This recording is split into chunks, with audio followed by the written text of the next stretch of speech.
Mateus capítulo 5. Eu vou passar a tarefa para as crianças, os desenhos que você tem que fazer.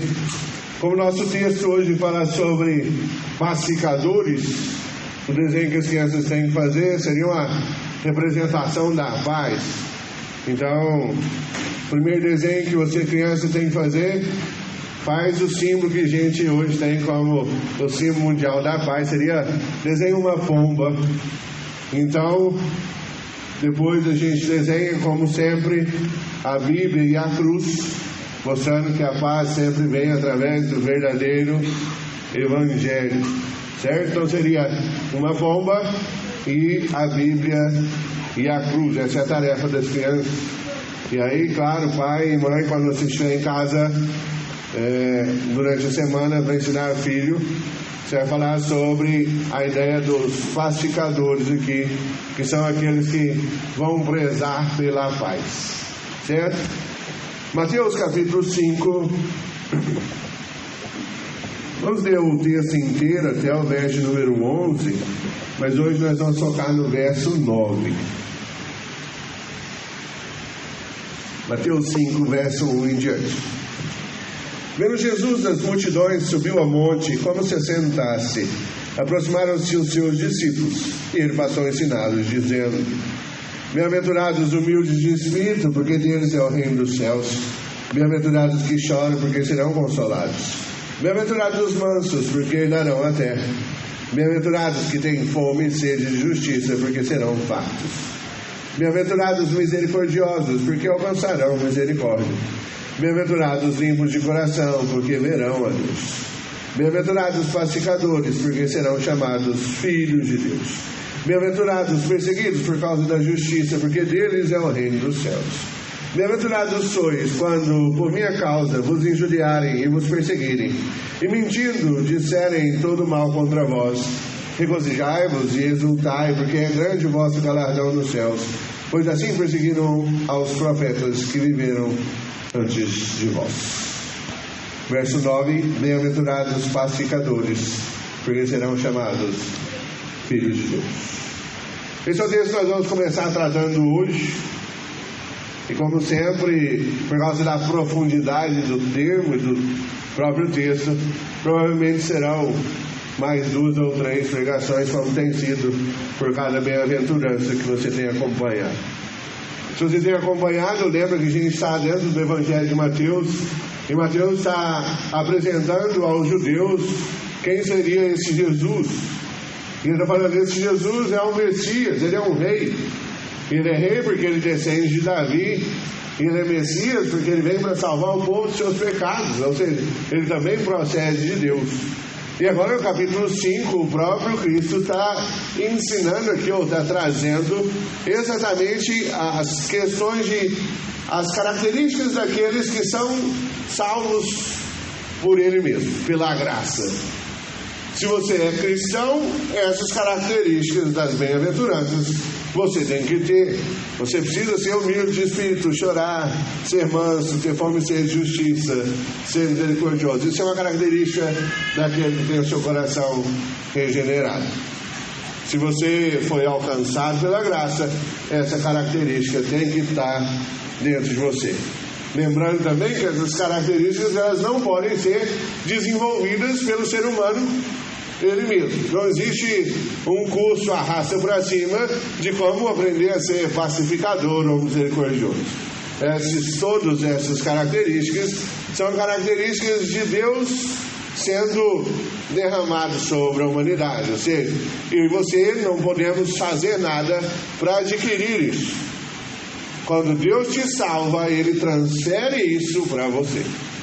Quando Deus alcança e molda o seu coração, essas características automaticamente vão figurar dentro de você, certo? Então você tem que ter todas essas características para mostrar que você é um verdadeiro salvo ou não. Não existe dinheiro no mundo, ou atitudes ou boas obras que possam te fazer comprar essas características. Por isso que você tem que ler o boletim, que o boletim é sempre um complemento da pregação, certo? Vamos lá para o nosso texto, então. Uma vez que Mateus está mostrando isso, mostrando as características daqueles que são cidadãos do reino dos céus, aqueles que vão de fato morar no reino de Deus. Ele traz agora uma característica que vem logo depois daqueles que são limpos de coração. E lembra que aqui é uma escada. Você só pode ser pacificador se você for limpo de coração. E a gente tratou de limpo de coração aquele que não tem dentro do seu coração nenhum tipo de mistura, nenhum tipo de impureza, ou seja, nenhum tipo de pecado. E por isso é a característica daqueles que vão morar no céu. Então aí ele está falando, aquele que não tem pecado, ele automaticamente vai se tornar o quê? Um pacificador. Sabe por quê? Porque a gente vai ver exatamente isso hoje. Porque ele vai aprender a perdoar o outro. Ele vai aprender a relegar certas coisas. Quando a gente olha para a Escritura, o termo a respeito fala de pais ou pacificadores. Existem mais ou menos 400 menções de pais dentro da Escritura. E se você olhar, analisar grandemente, a gente vê que a Escritura começa com pais, lá em Gênesis, onde não tem nada, nenhum tipo de conflito. E ela termina em paz, lá em Apocalipse. Só que existe um meio termo, que é o meio termo onde eu e você estamos. Nós não estamos em Gênesis, mas nós também não estamos no céu. E o meio termo não é um meio termo de paz. É um meio termo de guerra. E a guerra começa exatamente quando o pecado interrompe a paz. Lá em Gênesis. Lá em Gênesis, quando Adão e Eva resolvem rebelar-se contra o seu Criador, falando, Deus, eu não preciso de você, eu sou autossuficiente. Eu não preciso de você. Eu tenho força no meu braço. Eu sou jovem, eu sou inteligente, eu vou fazer o que eu bem entender. Quando Adão se rebela contra Deus, contra o seu Criador lá, o pecado entra, e com o pecado entra a destruição e a guerra em 4 aspectos. Esses 4 aspectos é o que eu quero que a gente veja hoje. Existe uma guerra lá, que é uma guerra criada primeiramente da humanidade para com o próprio Criador. Onde o homem fala assim, eu não preciso de Deus, e o homem se torna inimigo de Deus. Existe também uma segunda ruptura, uma segunda guerra, que por causa do pecado é a guerra contra os seus semelhantes, a guerra contra o próximo. E lá no Éden é representado isso claramente, quando Deus pergunta, Adão, você comeu da árvore que eu mandei que você não comesse? E Adão fala que não foi eu, foi a culpa de Eva. Existe uma briga então entre os seus semelhantes. Existe também lá no Éden uma briga e uma corrupção e uma guerra contra a própria natureza. Porque o pecado é exatamente o que faz com que a partir dali cresça cardos e abrolhos, que cresça ervas daninhas. É a partir dali que a terra também passa a sofrer. E por último, existe uma guerra do homem contra ele mesmo, onde o homem passa a não se aceitar e a se esconder de si mesmo.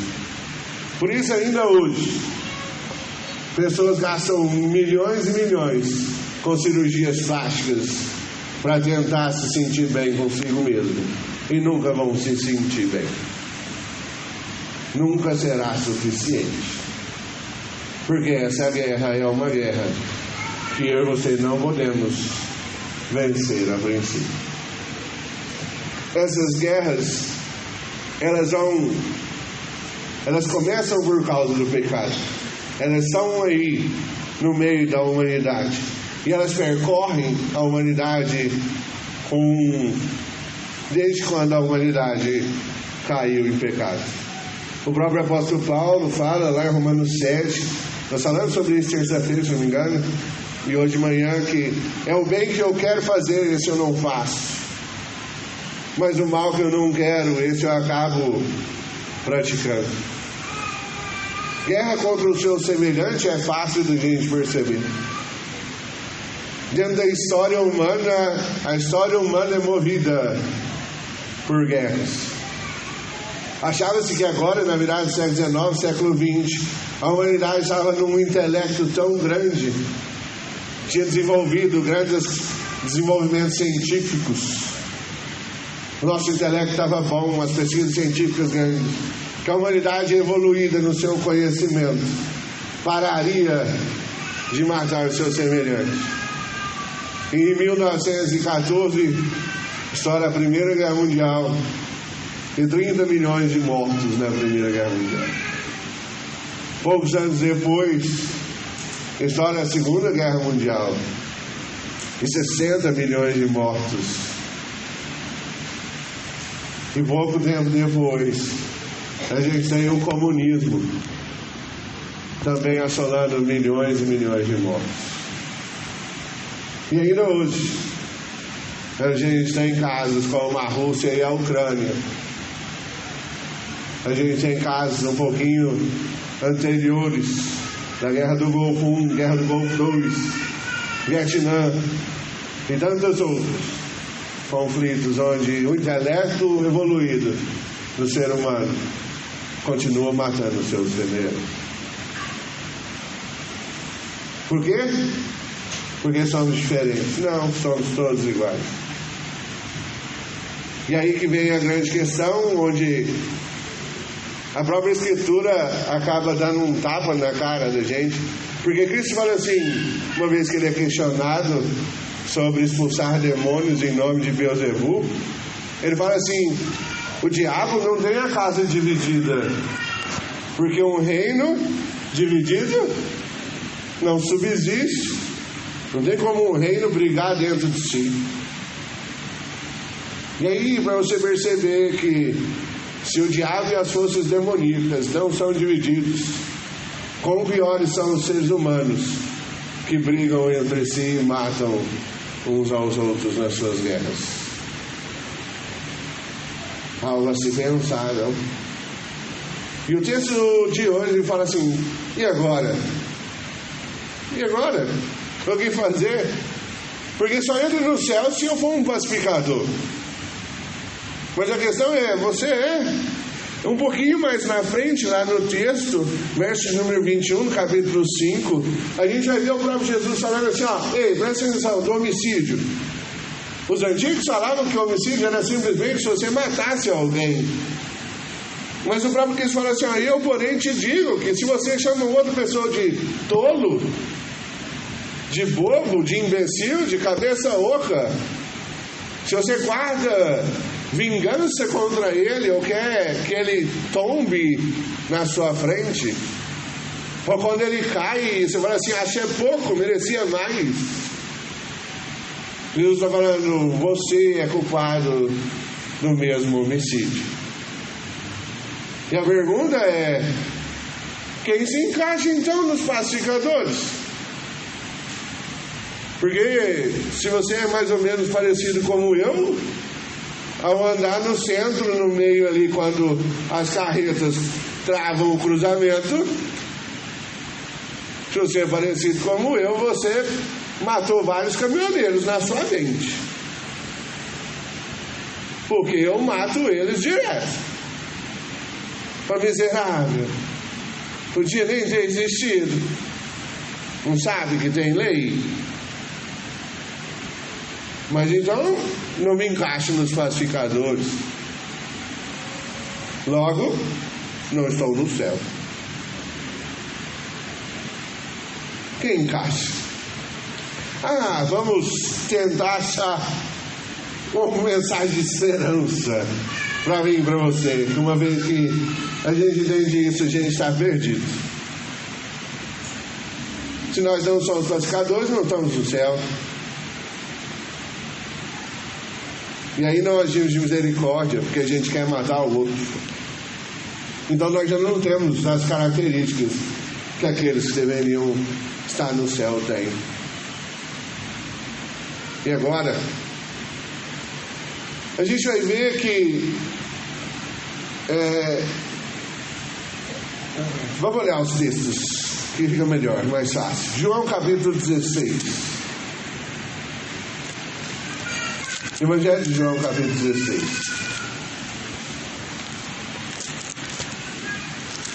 João capítulo 16, verso 33.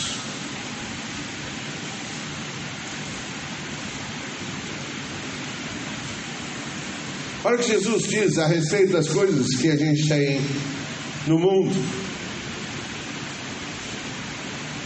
Ele fala assim, ó, essas coisas eu vos tenho dito, para que tenhais paz em quem? Em mim. Aí ele fala assim, no mundo passais por aflições, mas tende bom ânimo, eu venci o mundo. O que ele está falando é que existe sim no mundo caminhoneiros que vão parar na sua frente. Que existe sim injustiças que serão cometidas. Que existe sim problemas que vão ocorrer. Que existe no mundo aflições. Mas o texto também fala que a nossa paz não está nas coisas do mundo. O texto de João está falando assim, ó, a paz, ela vem do próprio Deus. E ela vem do próprio Cristo. E não é das coisas do mundo. O que tem no mundo? Aflições. Vamos com a solução da minha vida lá no mundo. O que vai achar? Aflições. A solução para minha dívida é um cartão de crédito. E aí clonam o seu cartão. E aí vira o quê? Aflição. Não solução. A solução não está nas coisas do mundo.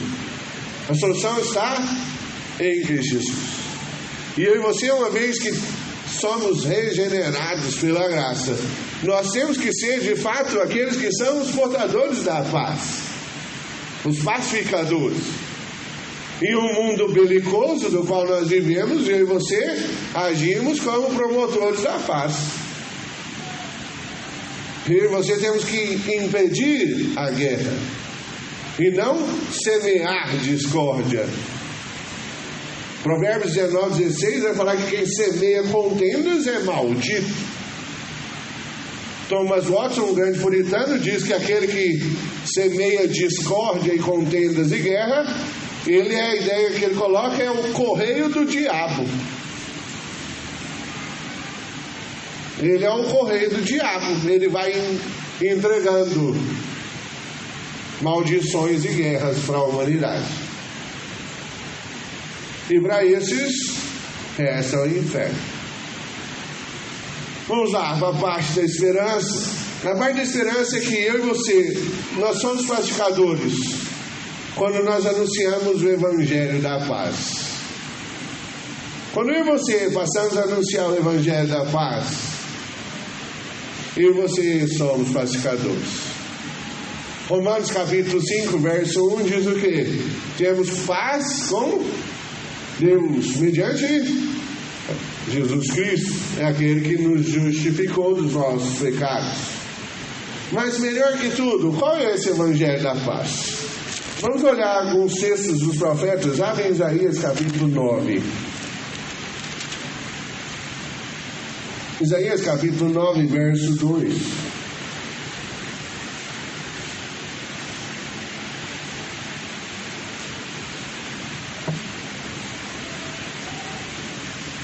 Isaías 9, verso 2. Diz assim: o povo que andava em trevas viu grande luz, e aos que viviam na região da sombra da morte resplandeceu-lhes a luz. É eu e vocês aqui. Aí agora ele fala: tens multiplicado este povo, e a alegria aumentaste, alegram-se diante de ti, como se alegram na ceifa, e como exultam quando te repartem os despojos. Porque você, Deus, quebrou o jugo que pesava sobre eles, o pecado, e a vara que lhes feria os ombros, e o cetro do seu opressor, como no dia dos midianitas. Porque toda voz com que anda o guerreiro no tumulto da batalha, e toda veste envolvida em sangue, serão queimadas e servirão de pasto ao fogo, porque as armas não serão mais precisas. E aí ele responde, porque no verso 6, um menino nos nasceu e um filho se nos deu, e então ele governa sobre tudo. O governo está sobre os seus ombros, e o seu nome será um maravilhoso conselheiro, um Deus forte, um Pai da eternidade, um príncipe da paz. Para que se aumente o seu governo e venha paz sem fim sobre o trono de Davi e sobre o seu reino. A paz plena vem de fato com Cristo Jesus. Avança um pouquinho até o livro de Miqueias.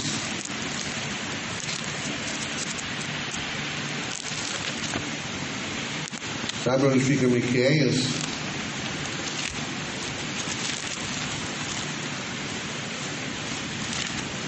Miqueias capítulo 5.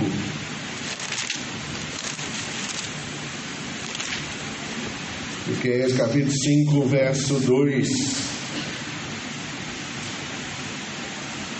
Achou aí? Fica antes de Naum. Miqueias, capítulo 5, verso 2. Diz assim: E tu, Belém Efrata, pequeno demais para figurar como um grupo de milhares de Judá, de ti me sairá o que há de reinar em Israel, e cujas origens são desde os tempos antigos, desde os dias da eternidade. Portanto, o Senhor os entregará até o tempo em que a que está em dores tiver dado luz. Então, o restante de seus irmãos voltará aos filhos de Israel. Ele se manterá firme e apacentará o povo na força do Senhor, na majestade do nome do Senhor, seu Deus. E eles habitarão seguros, porque agora será ele engrandecido até os confins da terra. E aí, olha só o verso 5, parte A. Este será a nossa paz. O Evangelho da Paz é o Evangelho de Jesus Cristo. E você somos pacificadores quando eu e você, de fato, apresentamos este Evangelho de paz. O Evangelho de alguém que reina, e que reina com poder, soberania e justiça sobre todas as coisas. E tudo que ele faz é bom, perfeito e agradável. Esse que reina, ele não erra em momento nenhum. Esse que reina é o próprio Cristo. E uma vez que a gente entende isso, ele será a nossa paz. Segundo, nós somos pacificadores quando nós perdoamos. Quando nós perdoamos quem nos ofende. Isso é bem claro de perceber. Lembra que a guerra, ela ocorre em 4 aspectos no começo: guerra contra Deus, contra si mesmo, contra o seu próximo e contra a natureza. Então, para que não haja guerra contra o meu próximo, eu preciso perdoar ele da ofensa dele. Eu preciso ser perdoado quando eu o ofendo. Se o perdão é dispensado um ao outro, não tem motivos por os quais nós vamos brigar. Não tenho por que eu brigar se você que foi ofendido me perdoou. Porque afinal você já perdoou. Então não faz sentido a gente brigar por nada. Colossenses capítulo 3, verso 15 diz assim: que a paz de Cristo seja o juiz em seu coração, visto que vocês foram chamados para viverem em paz, como membros de um só corpo, e sejam agradecidos.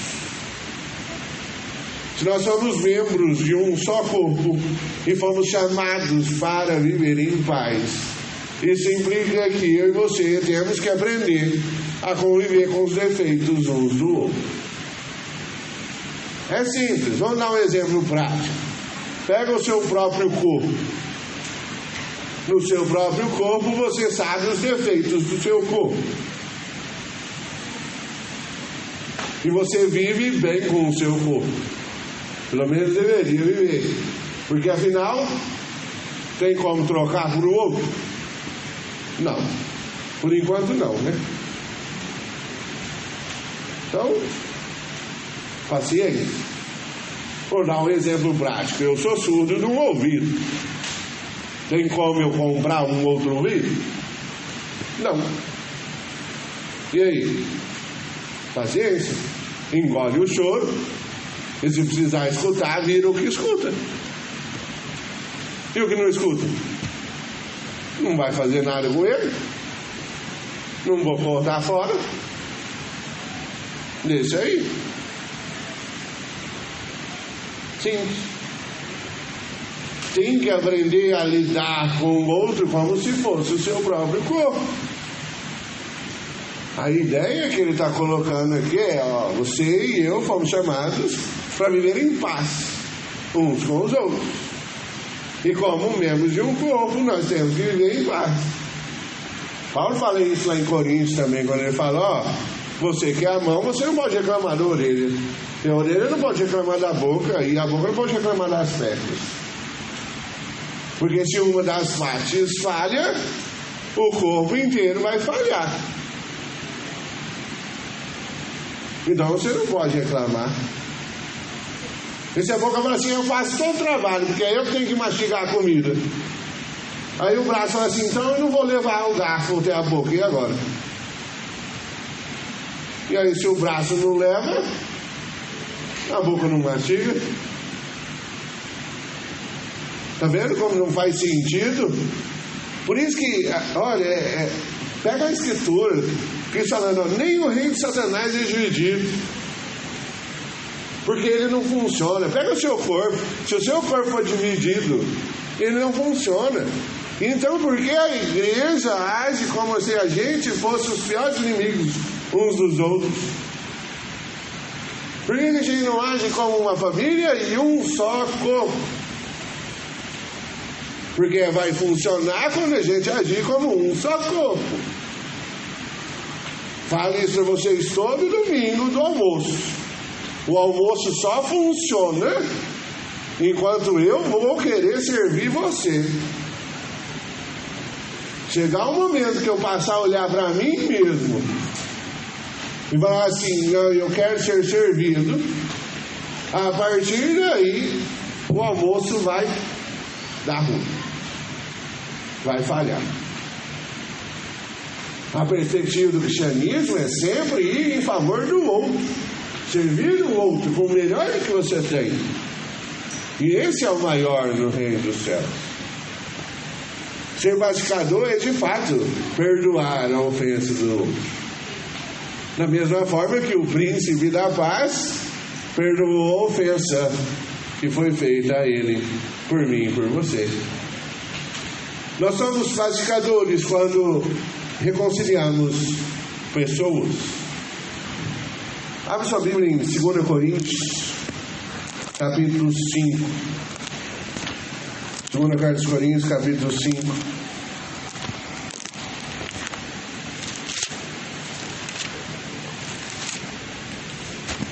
Verso 18 em diante. 2 Coríntios, capítulo 5, verso 18 em diante. Diz assim: ora, tudo provém de Deus, que nos reconciliou consigo mesmo por meio de Cristo e nos deu o ministério da reconciliação. Esse é o ministério de cada um de vocês.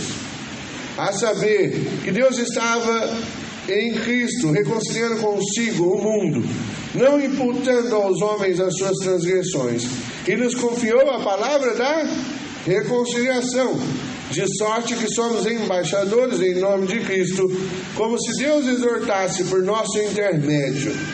Em nome de Cristo, pois, rogamos que vos reconcilieis com Deus. Aquele que não conheceu o pecado, ele o fez pecado por nós, para que nele fôssemos feitos justiça de Deus. E nós, na qualidade de cooperadores com ele, também vos exortamos a que não recebais em vão a graça de Deus. Porque ele diz: eu te ouvi no tempo da oportunidade e te socorri no dia da salvação. Eis agora o tempo sobremodo oportuno. Eis agora o dia da salvação. Esse é o ofício de cada um dos cristãos. Ser pacificador implica em eu e você efetuarmos o ministério da reconciliação. E é reconciliar, assim, pais com filhos, maridos com esposos. Da mesma forma que Deus nos reconciliou novamente com Ele. Lembra que eu falei no começo da guerra em 4 aspectos? A guerra que a humanidade começou com Deus e rompeu. O próprio Deus veio e reconciliou a humanidade. E agora Ele fala: vocês façam a mesma coisa. Reconciliem-se uns para com os outros. Romanos 14, 19 diz assim, ó: por isso, esforcemos-nos em promover tudo quanto conduz à paz e à edificação mútua. E vocês são chamados ao ministério da reconciliação. Você vai dizer: eu sei o que fazer na igreja, sabe? Você tem que reconciliar as pessoas, ser um promotor da paz. E o último aspecto: nós somos pacificadores quando cuidamos do jardim, da terra em que eu e você habitamos. Lembra que o aspecto são 4 aspectos de guerra, são 4 aspectos de pacificação. Quando a gente anuncia o Evangelho da Paz, quando a gente perdoa, quando a gente reconcilia as pessoas e quando a gente cuida do jardim. Romanos capítulo 8, do verso 20 até o verso 25, vai falar que a terra anseia o momento da sua redenção, porque ela foi sujeita à destruição por causa do pecado da humanidade. Lembra que por causa do pecado de Adão há uma guerra do homem para com a terra? E por isso, quando você vai tomar banho no Araguaia, você toma banho em esgoto, em sujeira. Por isso que quando você olha esses dias aí para trás, teve uma queimada monstruosa pro lado das faculdades ali. E por quê? Porque deu na cabeça de alguém pôr fogo. E por quê? Porque o ser humano é assim. Onde ele põe a mão, ele destrói. Só que a graça de Deus está em fazer exatamente o oposto, em consertar as coisas que o ser humano destrói. E se eu e você somos pequenos cristos, aqueles que são de fato discípulos de Cristo, cabe a nós promover a paz, reconciliar uns com os outros, cuidar da terra em que nós habitamos. O cristão não polui, o cristão não consome coisas em excesso, o cristão não visa a guerra. O cristão, ele é um pacificador. E a recompensa é que nós seremos chamados filhos de Deus. Deus há de nos adotar amplamente, com todos os benefícios de sermos chamados seus filhos. Pois isso é para uma próxima pregação. O que nós fazemos com isso? Tente não ser belicoso demais durante sua semana. Ao invés de pensar em falar palavras para destruir, derrubar ou machucar alguém, fale palavras que edifiquem as pessoas. Não saia da vossa boca nenhuma palavra torpe, mas toda que seja para edificação daqueles que escutam. Reconcilie pessoas. Você mesmo. Se está com um problema com alguém, vai no seu próximo e fala: me desculpa por isso, por isso, por isso e por aquilo. Cuide da terra em que você vive, porque afinal é o lugar onde você mora e é uma função de cada um de nós. Feche seus olhos, vamos orar. Chama a equipe para subir, cantar um hino final também.